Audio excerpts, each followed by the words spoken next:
서리꽃 야담에 오신 여러분 환영합니다. 구독, 좋아요 눌러주시면 영상 제작에 큰 힘이 됩니다. 오늘의 야담 시작해 볼게요. 옛날 옛적 숙종 임금님이 나라를 다스리던 시절, 한양 외곽에 낡은 한옥들이 모여있는 작은 마을이 있었습니다. 그 무렵 조선은 참으로 살기 힘든 세상이었지요. 양반들은 권력 다툼에 정신이 없었고, 백성들은 기근과 무거운 세금에 허리가 휘었습니다. 탐욕스러운 관리들의 횡포는 날이 갈수록 심해졌지요. 하지만 이상하게도 밤이 되면 장터에는 풍류가 살아났고 사람들은 고단한 하루를 잊으려 애썼습니다. 그런 백성들의 숨죽인 삶을 오직 밝은 달빛만이 조용히 비추고 있었지요. 이 마을에 연하라는 이름의 어린 여종이 살고 있었습니다. 연하는 몰락한 광기의 딸로 태어나 부모를 일찍 여의고 어린 나이에 사대부 집안에 팔려온 불쌍한 아이였지요. 매일 새벽부터 밤늦게까지 온갖 굳은 일을 도맡아 하며 살았습니다. 하지만 이상한 일이었습니다. 초라한 무명옷을 걸친 연하의 얼굴은 누가 봐도 범상치 않았지요. 고운 이목구비에 맑은 눈동자, 그리고 힘든 일을 하면서도 흐트러짐 없는 자세가 여느 여종과는 달랐습니다. 연하의 성격은 순종적이었지만 그 눈빛만큼은 사려 깊고 강단이 있었지요. 마치 겉으로는 약해 보이지만 속으로는 단단한 소나무 같았습니다. 연하에게는 혈육이라 할 만한 가족이 없었습니다. 부모는 이미 병으로 세상을 떠났고 의지할 곳이라곤 이 집안뿐이었지요. 이 집안의 상전 며느리인 윤씨 부인은 연하를 몹시 불편해했습니다. 여종 주제에 총기가 넘치는 게 마음에 들지 않았던 것이지요. 반면 허름한 퇴기 출신인 초양 할미는 연하를 친딸처럼 보살펴 주었습니다. 그리고 집안의 막내 도령인 이연이 있었습니다. 그는 연하의 총명함을 은근히 아껴보았지요. 하지만 신분의 벽이 있었기에 함부로 마음을 드러낼 수는 없었습니다. 연하는 매일 새벽 우물가에서 물을 기르며 조용한 일상을 이어갔습니다. 하지만 기묘한 일이 벌어지기 시작했지요. 연하가 우물가에 다가설 때마다 까마귀 한 마리가 어김없이 담 위에 앉는 것이었습니다. 처음에는 우연이라 여겼지만 날마다 반복되자 연하도 이상함을 느꼈지요. 초양 할미는 이를 보며 혼잣말처럼 중얼거렸습니다. 저 아이 팔자 보통이 아닐 게야. 옛말에 왕후의 기운이 서린 자는 귀신도 먼저 알아본다고 했습니다.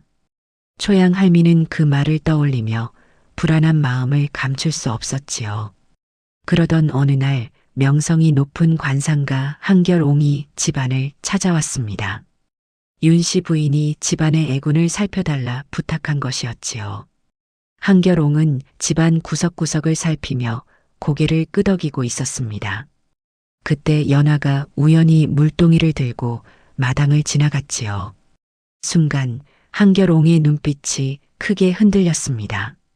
그는 연하를 뚫어지게 바라보다가 믿을 수 없다는 듯 입을 열었습니다. 저 아이는 누구요? 어찌 여종이란 말이오? 윤씨 부인은 못마땅한 표정으로 대답했습니다. 그저 종년에 불과합니다. 무슨 문제라도 있습니까? 한결옹은 아무 말 없이 고개를 저었지만 그의 표정은 여전히 어두웠지요. 연하는 관상가의 이상한 시선에 이유를 알 수 없는 두려움을 느꼈습니다. 연하는 한결옹을 멀리하려 했지만 그날 저녁 한결옹이 몰래 그녀에게 다가왔습니다. 아가씨, 아니 연하라 했던가. 잘 들으시오. 한결옹은 주변을 살피며 낮은 목소리로 말했습니다. 너의 팔자를 절대 남에게 드러내서는 안 되네. 숨기고 또 숨기며 살아야 하네. 무슨 말씀이신지 모르겠습니다. 지금은 몰라도 되네. 하지만 명심하게. 너의 운명은 보통 사람과 다르다는 것을. 한결옹은 그 말을 남기고 황급히 자리를 떴습니다. 연하는 그날 밤 잠을 이룰 수 없었지요. 도대체 자신의 팔자가 무엇이기에 저런 경고를 하는 것일까요? 연하는 초양 할미를 찾아갔습니다. 할미라면 무언가 알고 있을 것 같았지요. 할미, 제 출생에 대해 아시는 게 있으신가요? 초양 할미는 순간 당황한 표정을 지었습니다. 하지만 이내 고개를 저으며 회피했지요. 모르는 게 약일 때도 있는 법이네. 그냥 조용히 살아가게. 연하는 더 이상 물을 수 없었습니다. 하지만 마음속에는 의문이 깊게 뿌리내렸지요. 며칠 후 어느 달 밝은 밤, 연하가 우물가에서 물동이를 채우고 있을 때였습니다.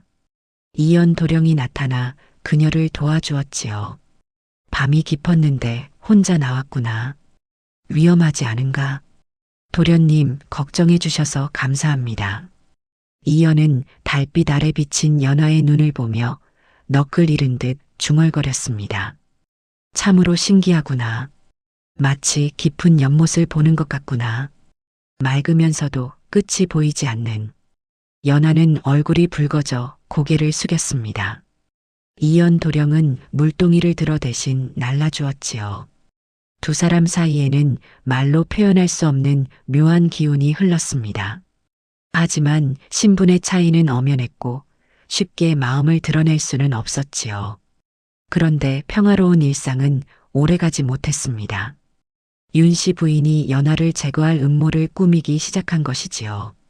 어느 날 집안의 귀한 비녀가 사라졌습니다. 윤씨 부인은 그 비녀를 몰래 연하의 방에 숨겨놓았지요. 여봐라, 당장 연하의 방을 뒤지거라. 하인들이 들이닥쳐 연하의 방을 뒤졌고 곧 비녀가 발견되었습니다. 이것 보시오. 이 천한 것이 상전의 물건을 훔쳤소. 연하는 황당했지만 아무리 결백을 주장해도 소용없었습니다. 윤씨 부인은 연하를 마당에 끌어내 매질을 하게 했지요. 이 도둑년, 주제도 모르고 감히 상전의 물건을. 연하는 매를 맞으며도 묵묵히 억울함을 견뎠습니다. 차라리 죽는 게 나을 것 같았지만 그녀는 이를 악물고 살아남기로 했지요. 이연 도령은 이 광경을 보고 참을 수 없었습니다. 그는 몰래 하인들에게 물어 윤씨 부인의 처소를 뒤졌고 마침내 증거를 찾아냈지요. 어머님, 이것이 무엇입니까? 어머님 방에서 발견된 비녀 상자입니다.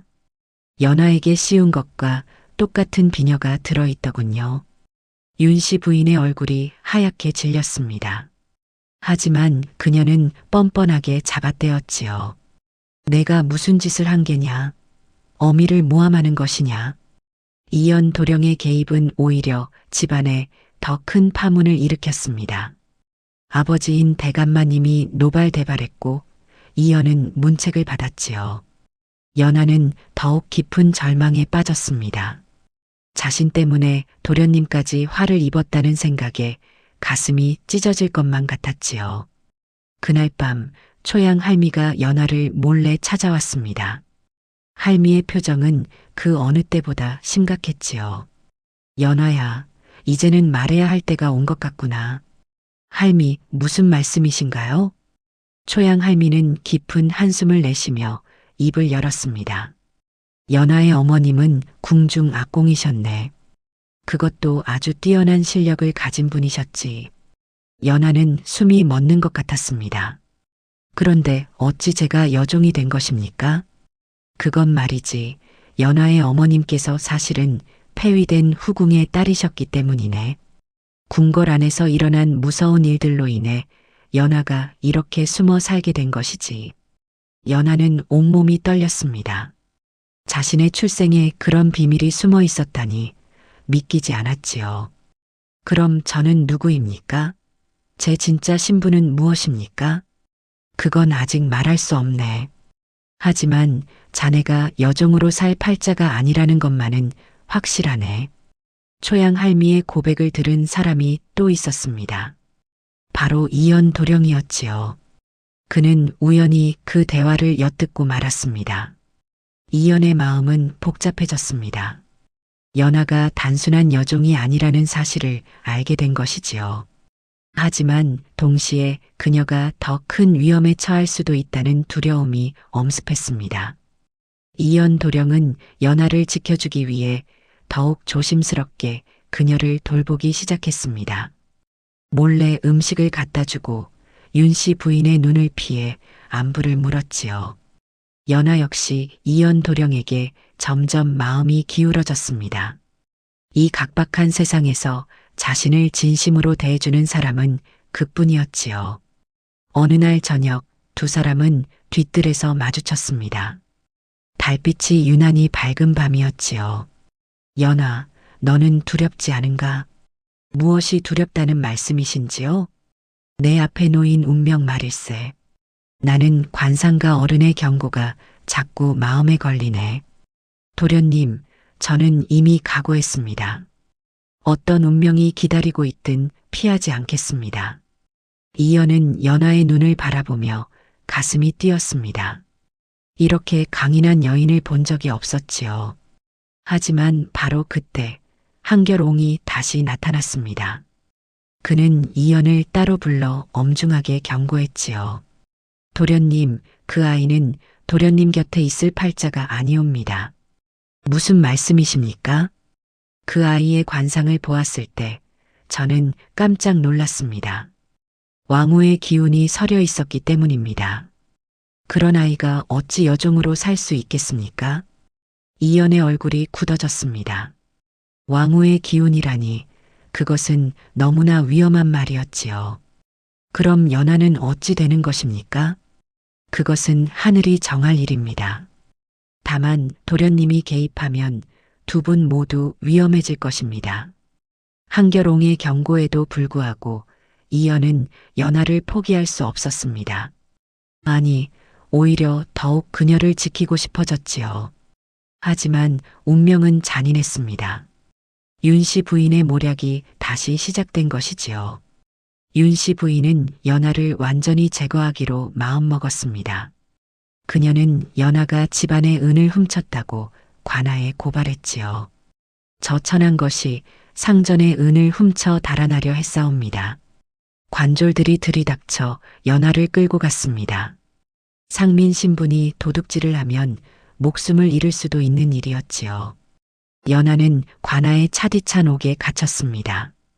이제는 정말로 죽을지도 모른다는 생각이 들었지요. 이연 도령은 연하가 끌려간 소식을 듣고 미칠 듯이 괴로워했습니다. 하지만 사대부가 도령이 관아 일에 함부로 관여하면 큰 문책을 받을 수 있었지요. 그는 밤새 고민했습니다. 신분을 지킬 것인가 아니면 연하를 구할 것인가. 결국 이연은 결단을 내렸습니다. 바로 그날 밤 한결옹이 초양 할미를 찾아왔습니다. 그는 오래 숨겨왔던 비밀을 밝히기로 했지요. 할미, 이제는 모든 것을 말해야 하네. 연하 아가씨의 목숨이 경각에 달렸으니 말이네. 어서 말씀하시지요. 연하 아가씨의 관상은 성수지상이라 하여 왕후의 기운을 갖춘 상이네. 보통 사람이라면 평생 한 번도 보기 힘든 귀한 상이지. 초양 할미는 숨을 죽였습니다. 더구나 연하 아가씨의 출생에는 궁중의 피비린내 나는 권력 다툼이 얽혀 있네. 아가씨의 외할머님은 숙종 임금님의 후궁이셨고 왕자를 낳을 뻔했던 분이셨지. 하지만 다른 후궁들의 시기로 폐위되어 죽임을 당했고 그 딸인 연하 어머님도 궁에서 쫓겨났던 것이네. 그럼 연하 아가씨는 왕실의 피를 이은 분이네. 비록 서얼이고 폐위된 후궁의 손녀이지만 엄연히 왕족의 혈통이지. 초양 할미는 그제야 모든 것이 이해되었습니다. 윤 씨 부인이 왜 그토록 연하를 경계했는지 말이지요. 윤 씨 부인은 이 사실을 알고 있었던 것입니까? 그렇네. 윤 씨 부인은 과거 연하 어머님을 궁에서 몰아낸 세력의 하수인이었네. 연하 아가씨가 살아있다는 사실을 알고 두려워한 것이지. 한결옹의 말을 들은 초양 할미는 급히 이연 도령을 찾아갔습니다. 도련님이라면 연하를 구할 방법을 찾을 수 있을 것이라 믿었지요. 이연은 모든 진실을 듣고 분노로 떨었습니다. 윤 씨 부인이 그토록 악랄한 사람이었다니 믿을 수 없었지요. 한편 옥에 갇힌 연하는 자신의 운명을 원망하지 않기로 했습니다. 오히려 이 시련을 통해 더 강해지기로 결심했지요. 저의 목숨은 제가 지키겠습니다. 더 이상 누구에게도 의지하지 않겠습니다. 연하의 눈빛은 처음으로 당당함으로 가득 찼습니다. 약한 여종에서 진실을 향해 스스로 발걸음을 내딛는 사람으로 변화한 것이지요. 바로 그때 윤 씨 부인은 연하를 완전히 제거하기 위한 마지막 계획을 실행에 옮겼습니다. 그녀는 불량배들을 사주해 연하를 없애려 한 것이지요. 저 계집은 관아에서 나오는 즉시 없애버려라. 흔적도 남기지 말고. 불량배들은 돈을 받고 고개를 끄덕였습니다. 연하의 운명은 바람 앞에 등불처럼 위태로워졌지요. 며칠 후 연하는 증거 부족으로 관아에서 풀려났습니다. 하지만 집으로 돌아가는 산길에서 불량배들이 그녀를 납치했지요. 조용히 따라오너라. 소리 지르면 바로 목숨을 잃을 줄 알아라. 연하는 끌려가며 죽음을 각오했습니다. 하지만 끝까지 살아남기 위해 발버둥쳤지요. 이연 도령은 연하가 풀려났다는 소식을 듣고 급히 길로 나섰습니다. 하지만 연하는 이미 사라진 뒤였지요. 연하, 연하 어디 있느냐? 이연은 미친 듯이 산길을 헤맸지만 단서는 희박했습니다. 그는 절망에 빠졌지요. 한결옹도 나섰습니다. 그는 자신의 관상술로 연하가 있을 만한 곳을 짐작했지요. 도련님, 저를 따라오시지요. 제가 아는 곳이 있습니다.